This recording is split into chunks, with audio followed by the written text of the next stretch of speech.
எங்கள் ஓட்டு டிவிக்கே ஓட்டு அண்ணனை பார்க்க வந்தோம். நாங்கள் திருப்பூர்லேருந்து வந்திருக்கோம்.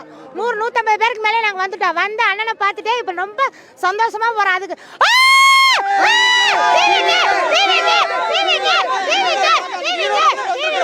நாங்கள் திருப்பூர்லேருந்து வந்திருக்கோம். பெருமாநல்லூர்னு வந்திருக்கோம். நாங்கள் அண்ணனை பார்க்குறதுக்கு காலையில் 7 மணிக்கு இங்கே வந்துட்டோம். நாங்கள் ஒரு 50 பேர் சேர்ந்து வந்திருக்கோம். எங்கள் வேலை போனாலும் பரவாயில்லன்னு சொல்லிட்டு அண்ணனை பார்க்க வந்திருக்கோம்.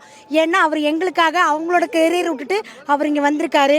நாங்கள் டெய்லி 500 ரூபா 1000 ரூபா தைக்கிறவங்க தான். அந்த வேலையை விட்டுட்டு வந்திருக்கோம். கண்டிப்பாக அண்ணன் வந்து சிஎம்மாக வரணும், இந்த நாட்டுக்கு நல்லது பண்ணணும். ஃப்யூச்சர் எப்படியோ போயிட்டு போகணும். இனிமேல் வர்ற எதிர்காலம் மக்களுக்காக, இளைஞர்கள் சக்திக்காகவே இருக்கணும். அண்ணன் வந்து எங்களுக்கு துணையாக இருப்பாருன்னு நாங்கள் நிச்சயமாக நம்புகிறோம். எப்போவுமே எங்கள் ஓட்டு டிவிக்கே. நாங்கள் திருப்பூர் கணக்கம்பாளையத்திலேருந்து வர்றோங்க. பெருமாநல்லூர் தான். நாங்கள் ஒரு 50 பேர் தான் வந்திருக்கோம். இப்போது இங்கே பார்த்தா ஆண்கள் கூட்டத்தை விட பெண்கள் கூட்டம் தான் ஜாஸ்தி இருக்குது. இத்தனை வருஷமாக நம்ம மாற்றத்தை கொடுத்து பார்த்தா தானே தெரியும். பண்ண மாட்டாரு நடிகர்ன்ட்டு இனிமேல் அவரை நடிகராக பார்க்காம நமக்குள்ள ஒருவராக பார்த்து நம்ம ஒரு வாய்ப்பு தந்தாதான் தெரியும்.